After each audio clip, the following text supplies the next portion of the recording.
মাংসের মধ্যে তেলটা দেখে ভাবছেন হয়তো, ওরে বাবা রে, কি তেল, কত তেল দিয়ে রান্না করেছে। আরে পুরোটা দেখুন, তারপরে তো বলবেন। এটি আমাদের মেদিনীপুরেই পাওয়া যায়, আর আপনাদের ওখানে কি বলে জানি না, এখানে পোলট্রি মুরগি বলা হয়। আমার এই মুরগিটা ভীষণ ভালো লাগে খেতে। প্রথমে মুরগির মাংসটাকে খুব ভালো করে আপনারা ধুয়ে একটু পরিষ্কার করে নেবেন। তারপর যেমন সাধারণ মাংসের মশলা হয়, আদা, আমি রসুনের ভাগ সবসময় মাংসে একটু বেশি দিই। একটা পেঁয়াজ দিয়েছি, 3টে শুকনো লঙ্কা আর একটা টমেটো আর দারুচিনি, একটা পেস্ট বানিয়ে নিয়েছি। এবার সামান্য একটু পেঁয়াজ দিয়েছি। তেলটা তো দেখতেই পেলেন কতটা দিয়েছি, পরে কিন্তু বলে দিলাম, একদম বলবেন না যে তেল বেশি দিয়েছি।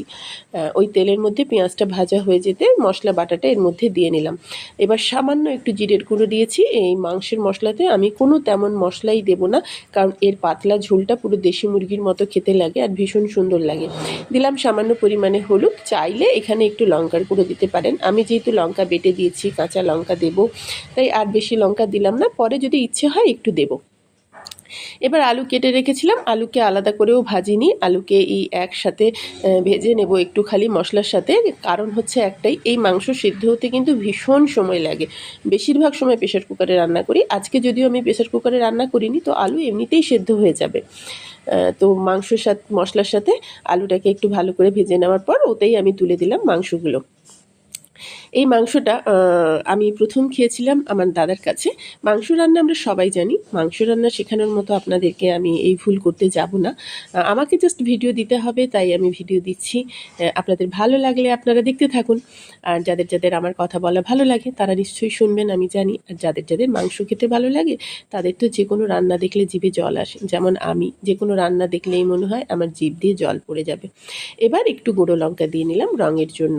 তারপর মাংসটাকে খুব ভালো করে কষিয়ে নেব, ঢাকা দিয়ে দিয়েই কষাবো, কারণ বললাম না মাংসটা সেদ্ধ হতে ভীষণ সময় লাগে। আর সাধারণত প্রেশার কুকারে রান্না করবেন এই মাংসটা হতে প্রচুর প্রচুর সময় লাগে। কষানো হয়ে যাওয়ার পর জল দিয়ে ফুটিয়ে নেবেন, তারপরই প্রেশার কুকারে তুলে দেবেন একদম।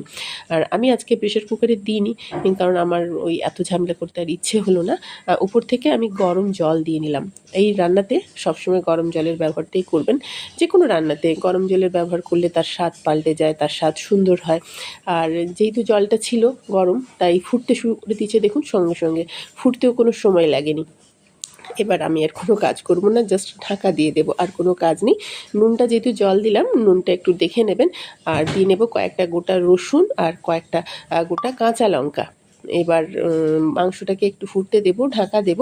বেশ খানিকক্ষণ পরে পরে এসে এসে আমি জাস্ট এটাকে একটু নাড়িয়ে দেব, দেখে নেব যে কতটা সেদ্ধ হয়েছে।